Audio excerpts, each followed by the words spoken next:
We have Aviva Wolmer, who is a chair out of Atlanta. And I just wanted to thank you for joining us here, Aviva, and sharing the wisdom that you've accumulated over all these years. So why don't you tell us a little bit about your background and like where you're at now and then where you want to go, that type of thing. Absolutely. Thank you so much for having me.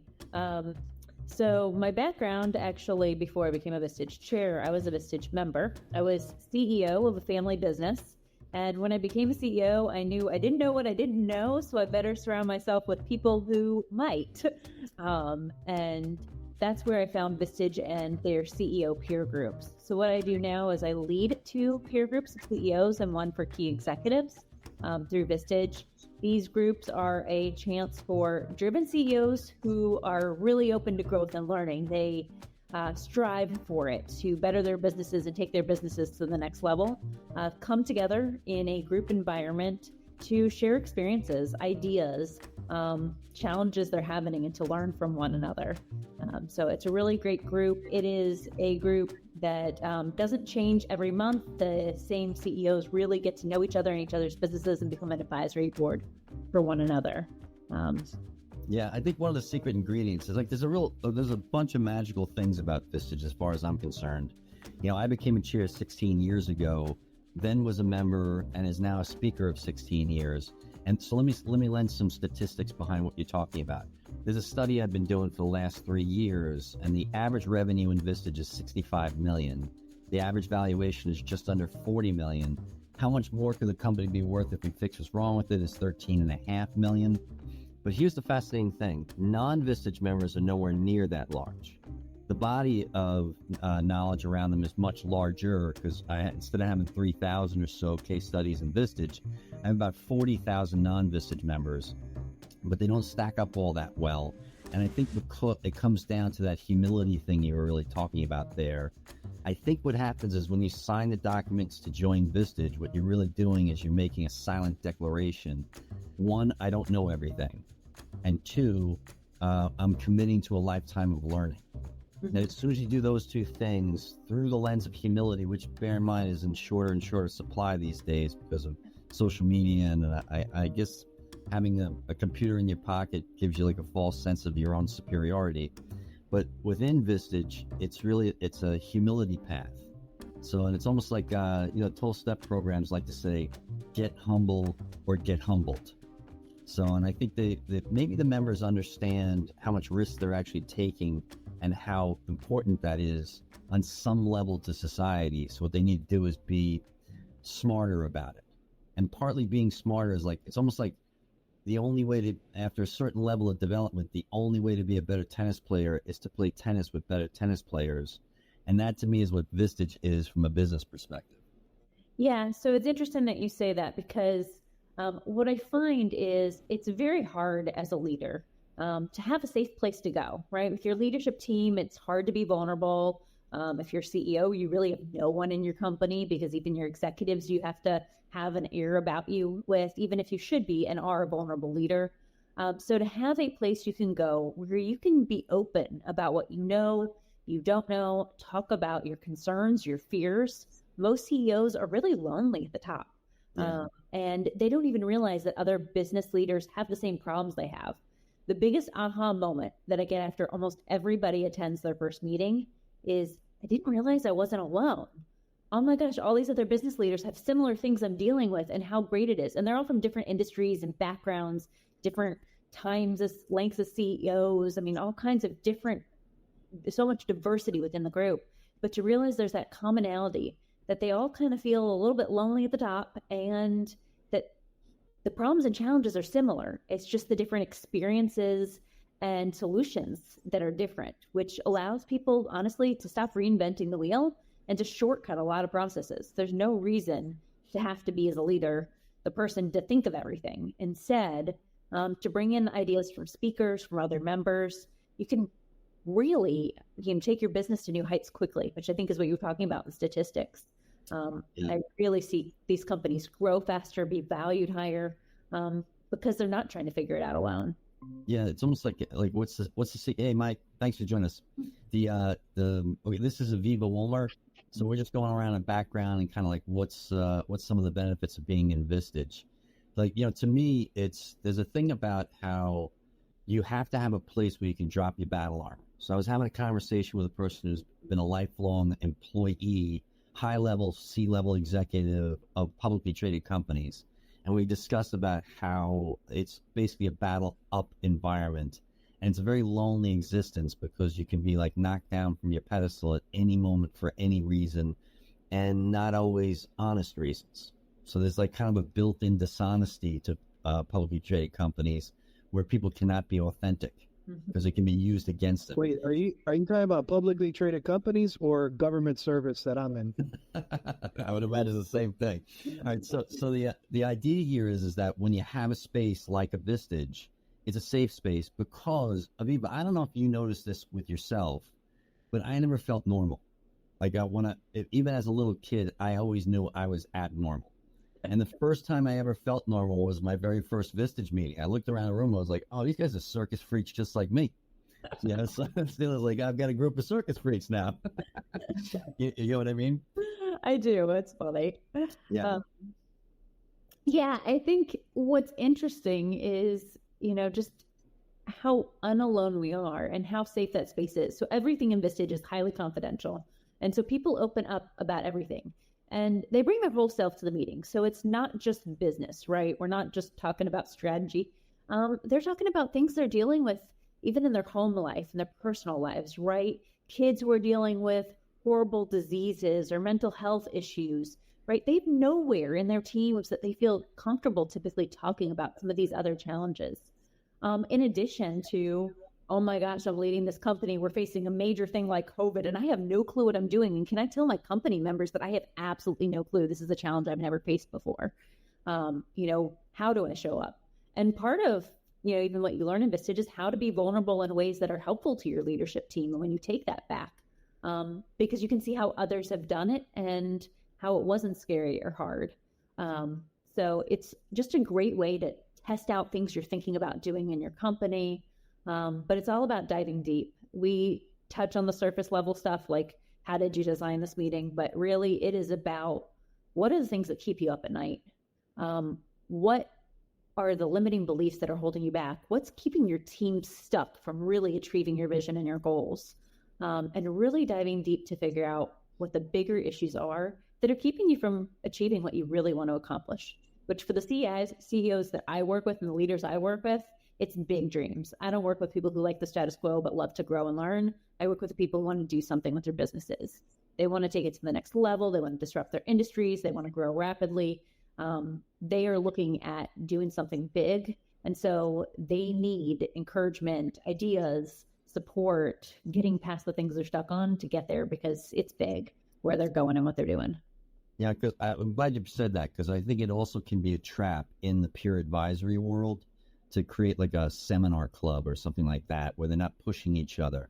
There's even a thing I've noticed the difference between Vistage and some of the other CEO organizations that are more social. They're not about pushing each other. They're really more about not being alone, which is beneficial. But the pushing each other thing, I think, is really important because the very thing standing in the way of the future growth of their business is them.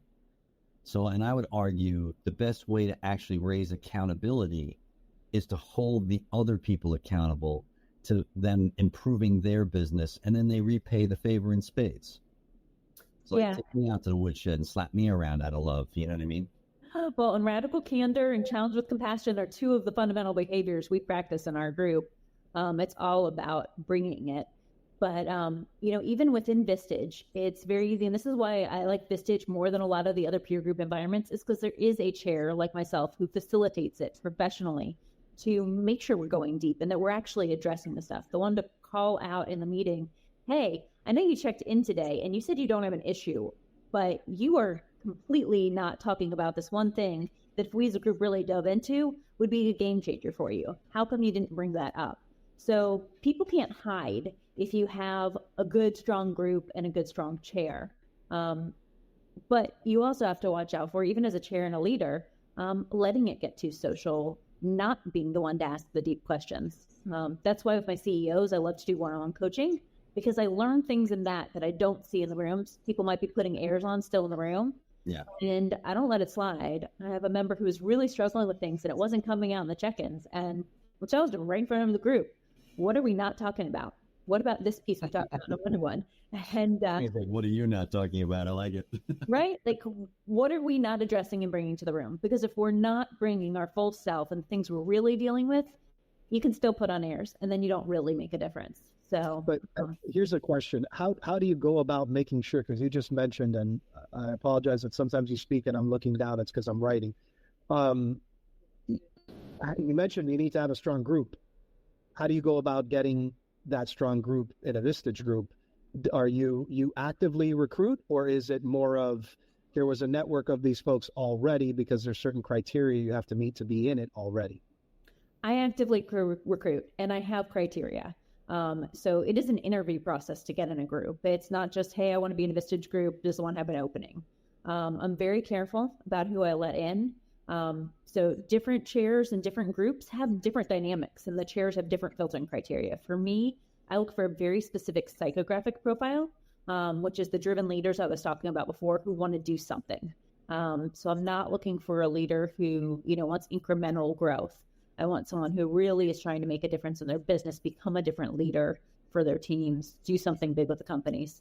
After I have that profile, I look for as much diversity as possible in my groups. I want people from different backgrounds, different experiences. So I have different ages of leaders in the groups. I have different levels of experience. Someone who just became a CEO yesterday or is about to be promoted in 3 or 4 months to one who's, about to exit and been doing it for 30 years. I want people who graduated college, didn't graduate college as a leader, founders and hired CEOs, PE-backed companies, public, nonprofit, different industries. Obviously, it's hard to get all of those things in a group of 16 people, but I look for amongst that group is much diversity, because if you have that profile, small businesses and large, I know some groups like to say, oh, I want to be all around the same revenue size. I think that's missing something. A smaller company thinks about things differently and is scrappier, which gives ideas to larger companies who have so much structure and process. The structure and process is great for the smaller companies who may not have that yet. So the more perspectives in the room around the same challenges, that's how you get the real growth and depth. So I really look for who's missing at the table and what type of personalities are missing at the table. If you have that mix, that's how you get a really strong A-player group. And then you got to challenge them. You got to get them vulnerable. You got to make sure they're bringing the deep stuff, and help them be the best version of themselves in the room. It's awesome because I think one of the challenges, this just comes naturally to human beings, like from the studies I've done in neuroscience and studies of human nature, is we tend to gravitate towards what we like, and we avoid what we suck at. We tend to hate what we suck at. And yet that's the thing where we get the greatest amount of growth, in whether it's valuation or growth as a human being or what have you. Because, Ozzy Gontang was a very famous chair when I first started 16 years ago. I mean, I might have heard 300 quotes from this man. And he was a former monk. And he said that chairing was the most spiritually rewarding work he's done and the most exhausting work he's ever done. So, but one of the things he said to me was, that people join Vistage to grow their business. What they get out of it is personal growth, and then their business grows. Mm-hmm. Right. So, but the dilemma is, I think, well, you tell me your opinion on this. I think it takes about 6 months for a member to become a member because they're not used to being vulnerable. Like even the spouses don't really totally understand what the business, the spouse might understand what the business is about, but unless they work in the business with the spouse, they really don't understand the business. You know what I mean? What I'll tell you is different people can get there faster or slower based upon their background and experiences, and usually limiting beliefs from experiences growing up. So some people open up pretty quickly. They watch others be vulnerable in the meetings and they're like, okay, I see the value in this. And in meeting 2, they're sharing deep stuff. Others really hold things close to the chest, and it takes coaching sessions and time really helping them see and sharing small bits. And you're right, 6 months, 7 months, then they're really finally diving deep. That's one of the things I love about the coaching sessions is you can get them to be more vulnerable with one-on-one faster, and then you can start encouraging them to share things that you think will help that process.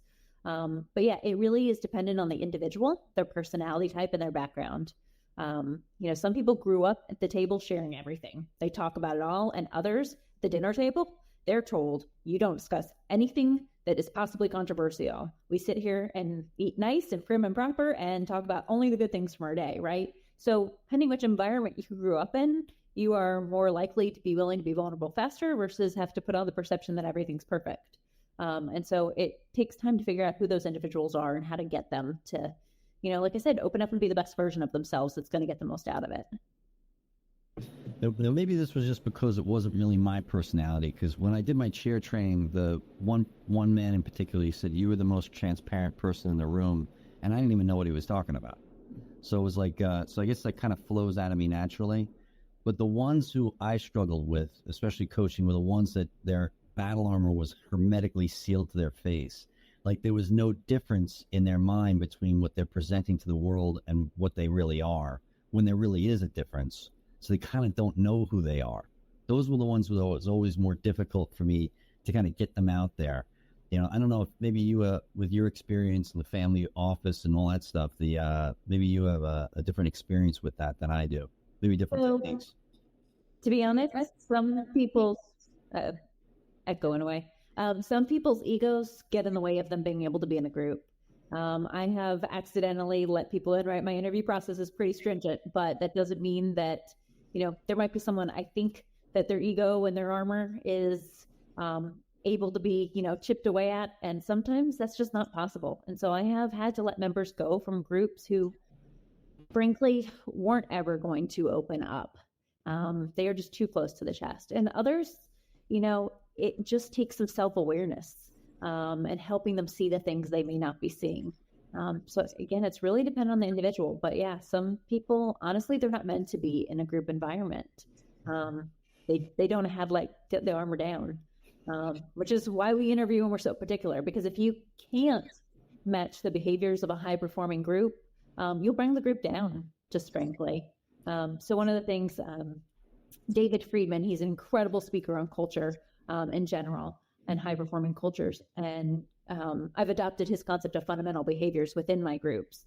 And we've defined the behaviors that set the culture and tone for our group, that if you are an A-performing group, you are living by those behaviors. And we talk about them on a regular basis to make sure we are living up to them. Nobody's perfect, no group's perfect, but we talk about what we want to be and what we strive to be to make sure we are staying on top of our game. And so that is behaviors like making sure that you're bringing your whole self, or that you're speaking with radical candor, that you are challenging with compassion, that you're having fun, because if it's not fun, you don't want to show up, right? But that it is that environment that we all want to be a part of. So there are people who those behaviors don't align and resonate, and they're not a fit for my group. Understood. You're also doing some things outside Vistage. Why don't you tell us a little bit about that? Yeah, so doing a lot of executive coaching through Vistage and some of the coaching I've done in the past. I also, through my company Empower Leadership, do a lot of coaching. Some of that leadership coaching, a lot of it is with CEOs or key executives. But I found, individuals, like you said, that maybe have some of that armor up, that didn't know as they moved from an employee to a leader how to let that go, or how to transition into their definition of leadership and really be the leader they wanted. That's a great place I love to coach. I also work with leadership teams and do workshops. Really my purpose and where I like to live, and I've really come into this in the past year, because I used to think, I'll sap all this knowledge from Vistage, because I mean, the amount of resources and knowledge around business that I have, I could start a business and I would lead it way better than I ever did as a CEO prior. But that's actually not my purpose. My purpose is to be the behind the scenes person who helps a leader achieve their big vision and dreams. Not as an operator in their company, but the one who sees where they're getting stuck, where their limiting beliefs are holding them back, maybe where their leadership team is getting stuck, which is where I do facilitated workshops with the team, and help them get realigned, figure out what's missing from the way their leadership team's working together to get unstuck and move forward and get back on track towards those big dreams. I think every great leader needs somebody who believes in them, challenges them, and is going to help push them forward and hold them accountable. And I like to consider myself that person. What I love about that is, I think when we look at it, it's like almost, there's two things that came up for me when you were talking about this. One is what is our strength can become our weakness. Like what I hear regularly from chairs is like, oh, they'll describe, it sounds like a compliment what I'm about to tell you, but it's actually not one. They'll talk about their membership, especially at the key level where they'll use the term solid tactician. Like so solid they qualify to sit in the chairs they're sitting in. However, our human beings, one of our deals is our strength becomes our weakness. Like is their nose a little too close to the grindstone in order for them to look over the horizon and around the corner? Therefore, they're dooming themselves to middle management. Or can they actually have a vision to see what the future looks like and then rally people around them? That's one. The second one is that I had a member who was he was actually in the construction industry and was convinced that his bullying style of leadership was what was required to get to the next level. And it's almost like the growth came strong in the early phases and then incremental afterwards. So how do you get that second layer of growth is recognizing that what got you here isn't necessarily going to get you to that next level. And then how do you get them to have faith around that they can try and risk all of what they've built in order to get what they want to be in the next phase of their growth. Yeah, what's interesting I find about leadership development in general is most leadership development that exists out there is really designed for mid-level managers. It's basic training, which every leader can use. Like, I mean, if a leader is not spending time trying to figure out how they communicate better, no matter what position you're in, you have a problem from a growth perspective. But there's a lot of things that are different in leadership development once you get to that higher level. And there's not a lot of places to go to hear speakers who are really talking about how you do something at that level. And that's what I love about the Vistage speakers, because they really challenge you to think differently. They dive into what you need to know as a CEO or as an executive, not just the basic training you get in middle-level management leadership development. And that's the piece that's even more challenged by your group, because you're getting into subjects and areas that you just don't get into on a daily basis or for attending a course. I don't know anywhere else you can really get that kind of education and development as a high-level leader. So that's what I really, really love about the Vistage world. And Vistage exposes you to so many things. I am a better coach and a leader because of Vistage. Even when I was CEO, I was a member for 6 years myself. But when I am coaching others, I have seen so many different things now through the people that I have coached and worked with through Vistage or the leadership teams. That's how I can see what's missing, right?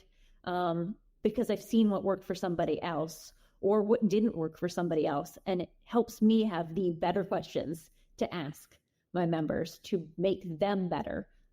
So I think the longer you've been a chair, if you're really challenging yourself to keep integrating new ideas and to listen to other chairs about what they're doing that you're not doing, you really can take a group so much deeper. And I certainly with my 4 years of chairing.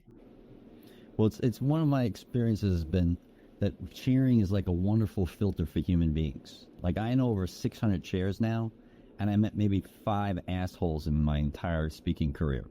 And the deal is that's a pretty good ratio right there. And most of those 5 aren't chairs anymore. Like you kind of can't survive as a chair being that way. At least I don't understand how they could. So it's how do I recognize, how do I come from moral humility and then increase my knowledge base so that like I can surrender to the fact knowing that I will never master my own mind. It's just impossible to do that as human beings. But how can we sit there and stay on a cycle of, let's call it epistemic humility, where we're regularly trying to sharpen the saw. And I think part of that is we can't assume that we're already right. What we have to do is say, okay, am I right?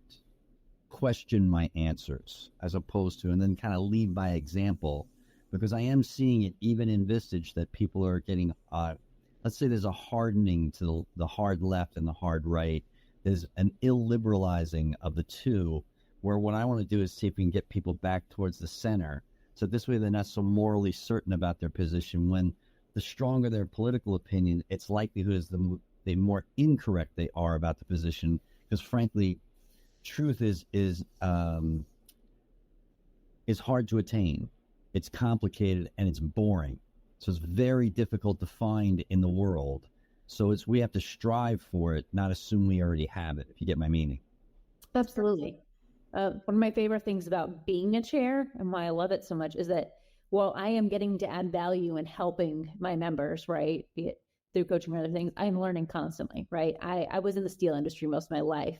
That's what I knew. Now I know about so many different industries, challenges different businesses are facing.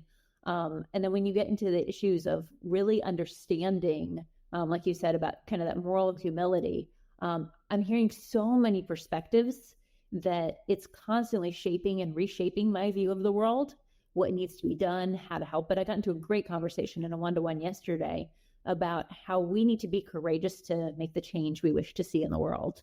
And and understanding what those changes are. And it was just a conversation of questions back and forth about what we were seeing, what could be different, how do we speak up for the things we see that need to change. But it's not about being right or knowing where you stand. It's about questioning everything, including your own thoughts. I'm bringing AI into my meetings and into my groups, and it's a lot of fun because, the 16 individuals, we still only know what we know, and we're captured by our own experiences. And, after a one-to-one, I run the script through AI and I ask, well, what were we not thinking of? What questions should I have asked that I didn't? And I will give those answers also out to the person I'm coaching. So they don't just have our two perspectives in the room or the group's perspective, but what else are we not asking ourselves because we're still insulated in our group's moral humility, right? In our views, how do we get past just the views that are, sitting in the room to make sure we're really broadly thinking? You sound like you're embodying the beginner's mind. It's like, how do we stay at that state? And I think that keeps us in a state of epistemic humility. There's one other thing that I want to cover. This came up yesterday when I was speaking in Cleveland. And there's a thing about how smart people learn from our own mistakes. Really smart people learn from other people's mistakes. So one of the few things I'd like to see changed in the Vistage ecosystem is, if, like, let's say I was king for a day and I could wave my magic wand over one thing, it would be to add into the host presentation, what's the stupidest thing you've ever done? And this way, what we do is have like an agreement where I tell you the stupidest thing I've ever done, you tell me the stupidest thing you've ever done. We shake hands and agree not to repeat each other's stupidity. I love it, and I will be adding it into the host presentations format because that's great. I mean, we've all made mistakes, and you're right, we have to learn from our own, but if we are not talking about them, I heard a speaker once, I can't remember who it was. Actually, I think it might have been Brett Pyle. We talked about celebrating failures and that people should go back in their companies. And part of their celebrations when they do their anniversaries or whatever else should be celebrating and talking about the failures they had. Like, what was the biggest, stupidest mistake, you had this month, and what did you get from it? Because the more we can all talk about that, again, it creates humility and it creates learning for everybody. The only perfect thing out there is imperfection. We're all perfectly imperfect. So we have to. I'm curious what you think about this, Mike, because of the communication background. Aviva, I don't know if I mentioned it to you, but Mike is a communications expert in addition to being a politician and political analyst. So it's like, tell me what you're thinking so far, and I got a question for you. Overall, what I'm really interested in is if you find, again, because of what Mark said with my background being in communications, but really at the intersection of government, of communications, of boardrooms, and how oftentimes they don't see the need to communicate with the public or shareholders or much of anybody else until it becomes a very serious issue and they need a crisis communication counselor. I ask, within your groups, is there, when you get into that vulnerable state, do you ever hear anything about how perhaps their internal folks are saying we need to be better communicators at telling our story of what it is that we do and what our purpose is as a company? I would say communication is the number one thing every leader, every group, every company can improve on. And that's one of the cool things with the group is, someone will think they're communicating well, or even within some of the leadership workshops I do, you have a leader who thinks everybody should know exactly what he's thinking because it's so clear here, and it comes out and it's not. So a recent workshop I did actually was the leader has explained his vision, and he's like, I don't understand why we're just not aligned and not getting there. Something's holding us back. And going in, I tackled two things. One, clarity and 2, alignment. First of all, half of the pieces of vision weren't clear. Like the team didn't really understand what they were going after. And then when they weren't aligned, a lot of it again was a lack of communication about what was possible, what maybe tools and resources, the leader had at his disposal that he hadn't communicated to the team. They were talking about changing industries or adding an industry, and everybody was like, we're never going to do that. We're not even started. Meanwhile, the leader has already got several leads and backup. He just hasn't deployed it yet because he's waiting for them to fix certain processes in the business. Well, the team doesn't know that, so they think this is a pipe dream, and the leader's like ready to go once these other things happen. So that lack of real discussion and having the right cadences to spread it down through the company. What information has to go to everybody and how does it need to go so that the messaging is the same and clear and consistent? Everyone can work on that. I try to bring a speaker on communications and different techniques in almost every year because we always need to grow and learn. No matter how good you are, you need to be challenged to remember that you got to communicate better. So that's almost a must on my list every year. I'm glad you said it. It's not often, I hear often enough when I speak with executives, for example, that, we have a marketing department. And my response is, marketing is a component of an overall communication strategy, whether you're selling a product or there's another purpose to be speaking out beyond your boardroom. But oftentimes I feel like there's, the personal communication that they have to have with their team so that the messaging goes down.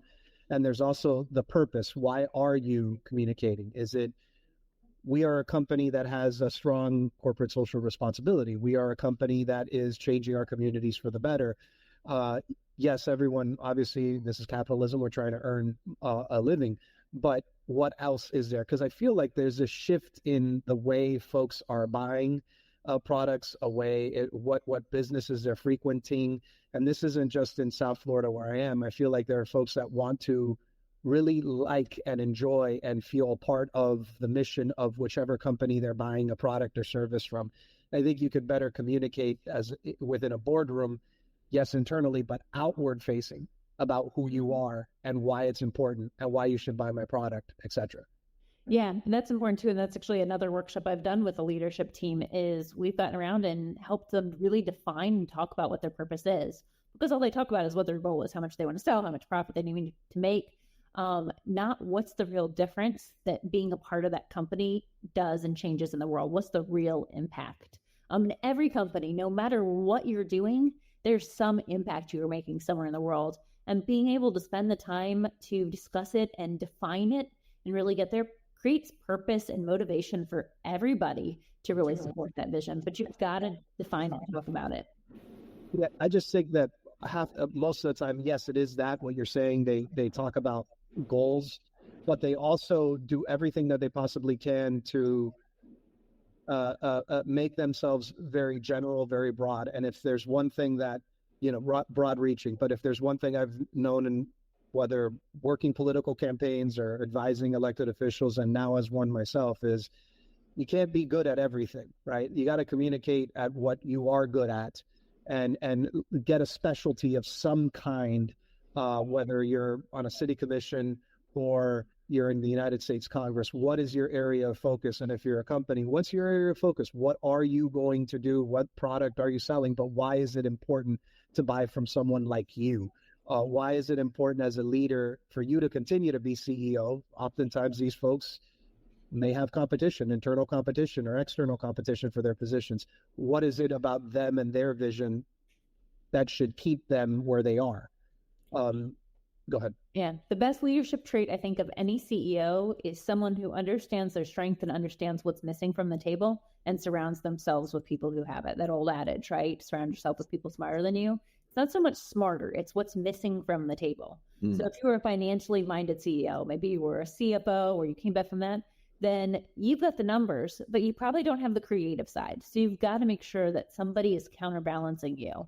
And when you counterbalance and have that diversity within a leadership team, you also have to look for personality differences, right? Because if you have all of the same personality type, therefore it's comfortable and you get along, you're probably not challenging each other to think differently, to get a different perspective at the table. So the same diversity I talk about in my groups I think is critical, and I challenge my members to have that within their leadership teams, because if they're not getting that they're missing out on a key component, honestly, that could make them way more successful than they are.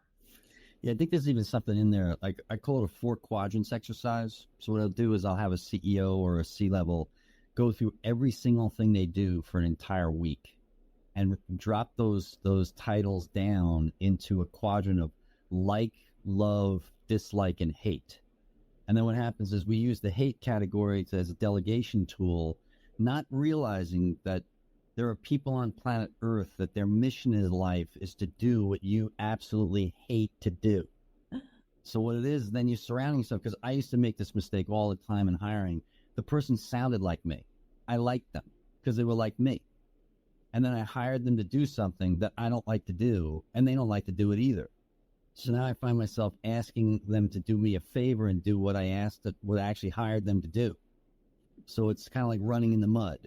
So it's how do we get out of that situation? Once we get past a certain level of development, we have to surround ourselves. So I'm going to lend some statistics to this, because I'm actually in the process of a barbell study that I started 12 years ago. And as of right now, I believe it might be the largest study of privately held CEOs and C-levels in the country, maybe the world. So certainly when I'm done with it, it will be. So one of the things I asked was, if you know your IQ, if you've taken an IQ test, what is it? Now, very few people could actually say it, but what was wild, Aviva, was that the C-levels, so the key executives, so the CIO, the COO, the C whatever O, showcased one standard deviation higher IQ on average than their corresponding CEOs.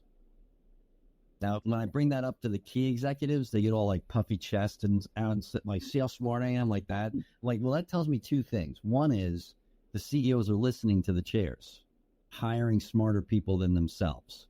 That's what we need to be doing. The second thing is I turn to the key members and I go, yeah, but your CEO is worth 10 times what you are. So who's the dummy? Well, the problem is if you get too full of yourself, right, then you are to become the leader. You don't think to surround yourself with people smarter because you think you have the knowledge.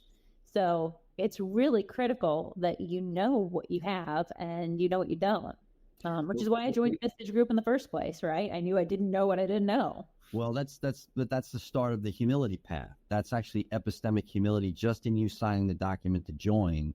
I don't know that all the chairs are wise enough to be the firewall against the arrogance that exists out there, because certainly there are arrogant CEOs. I'm sure you've come across a couple. I know I've come across a couple, and they really don't belong. So it's kind of like, how do you keep them out of there? Because it's like a cancer in a Vistage Group. But one of the other things interesting about the IQ study of C-levels, privately held C-levels and CEOs, is the only people who seem to remember that what their IQ was had extraordinarily high IQs. I wonder how convenient that might be. You used to talk about that, and I'm like, I have no clue what my IQ would be. But, there was a couple other things in the study I'm curious about your opinion is that, like Tim Ferriss's the 4-hour work week, I'm calling total BS on that, because the average work week of a Vistage member is 55 hours a week. And if we only said CEOs, it's more like 60 to 65. I had 3 80-year-old males report back they worked 80 hours a week. And I think maybe in some cases they had actually done that exercise, because, the 4 quadrant exercises, you sit back and go, okay, let me get rid of everything I hate. Let me delegate all that stuff, provided I legally can. Then what you do is you move on to the dislike category, delegate all of that, even the like category. Now you're only doing what you absolutely love to do, and now it's not working. Like, I'm finding myself, I work 7 days a week, but especially on the weekends, it's the stuff I absolutely love to do, so it doesn't feel like work to me. Yeah, I have a CEO in the past couple of years I've known him. He has moved more and more into the strategic and delegated. I mean, like, fabulous version of exactly what you're talking about. And what's really great about him is I don't think he feels like he's ever working. He's starting to almost feel bored because it's just so much fun to him, and it's good, the thing he's doing. He's truly being strategic and being the best version of himself. What's the results in the business? Oh, they're doing incredible. All right. So, okay, can I give you a piece of advice? Buy him a globe and a long-haired white cat so he can stroke that thing next to the globe while he plans his world domination like a Bond. The millions. Maybe that would keep him better engaged and he won't have to sell the company just to be entertained anymore.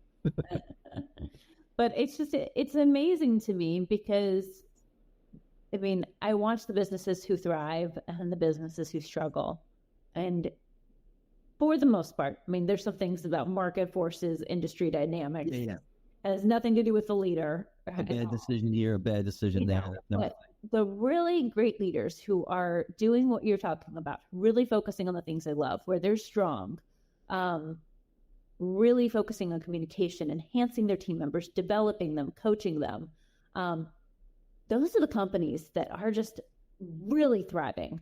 Like they're going towards their vision full force. The others may want to go towards their vision, but if they can't get out of their own heads enough to really help everybody else below them become better than them, they're missing the mark and they're really still getting held back from where they're trying to go. Like almost like that star athlete that can't coach. Mm-hmm. That type of scenario. Like even to the point where I sit on the board of a software company that's mission in life is to minimize medical error. So what they've done is they've actually talked about how changing the culture of the hospital from one of what would you call it? If you show what the hospital is making mistakes on, there's a punitive reaction as opposed to calling them good catches, like rewarding the person for actually catching errors so that we minimize it in the future. Because the number of people who die needlessly in hospitals every day is astonishingly high. It's like the equivalent of 2 plane crashes a day, every day. You know, that would be on the news 24 hours a day, 7 days a week, and yet this goes unreported, and this needless loss of life. You know what I mean? So how do we actually encourage people to say what's wrong, so that this way we improve the overall processes?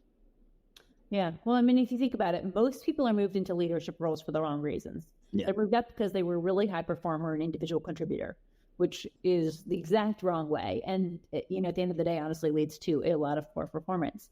And along the way, they're also not taught how to truly lead and how to coach, because coaching is, I think, one of the key traits of a leader that really makes everybody else successful, right? It's about empowering your team members to come up with their own solutions and to be proud of themselves for the things they're working on, not because you are telling them, training them, and teaching them. There's a place for training and teaching skills or how to do things.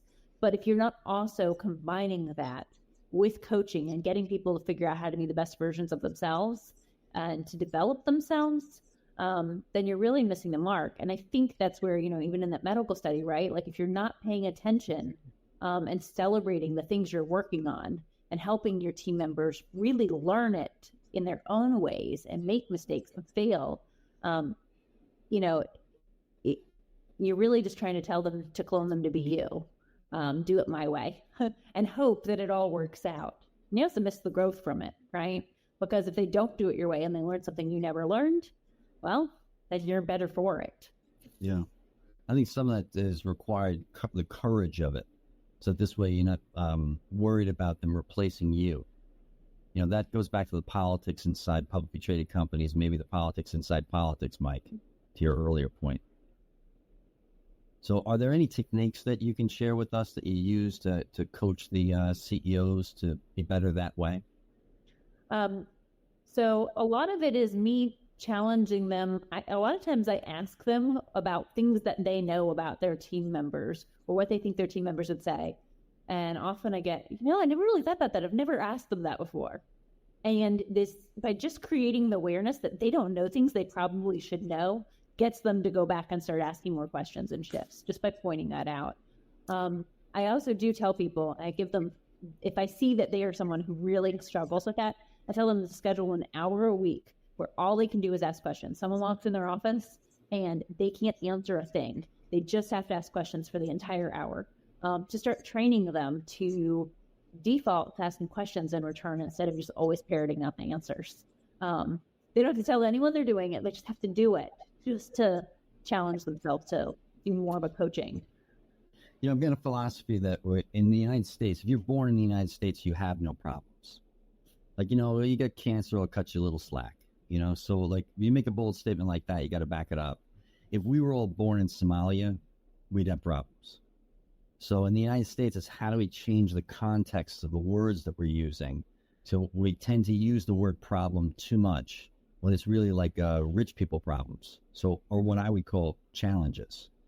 So what happens is I know when a direct report walks into my office and they're using the word problem, they're in the wrong mental headspace to solve whatever they're up against. Because problems have like a way of being massaged.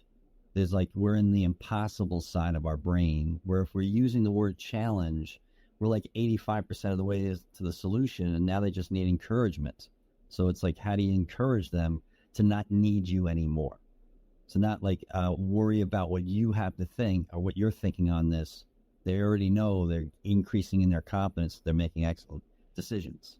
Yeah. Terminology-wise, I would challenge you on the word challenge and change it to opportunity, because no matter anything you face, there's an opportunity to do something different. Love it. And if you can think about anything you're facing as an opportunity, you just have to stop and pause and reflect what's in this. And sometimes you can't see in the moment. Sometimes you have to look back, and hindsight's always 20/20. But if you can look for the why something happened, and I promise you, every big, bad, ugly thing, problem that comes your way, there is a gift in it if you're willing to stop and pause and reflect. And the more you can find those gifts in the moment, the more creative solutions you'll come up with. Nice. Love it. Anything else that you need to tell? It's always an interesting question, and I ask it to my people, and yet I never the answer myself.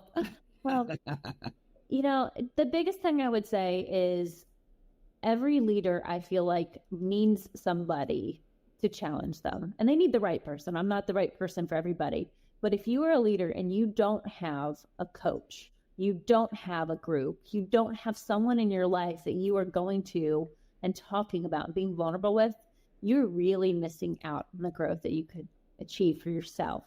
And so I just encourage everybody, find that person, that group, that place that you can talk about what's keeping you up at night, what's hard, what really, are you scared of, and any of that, because if you have that, you are going to be a better leader.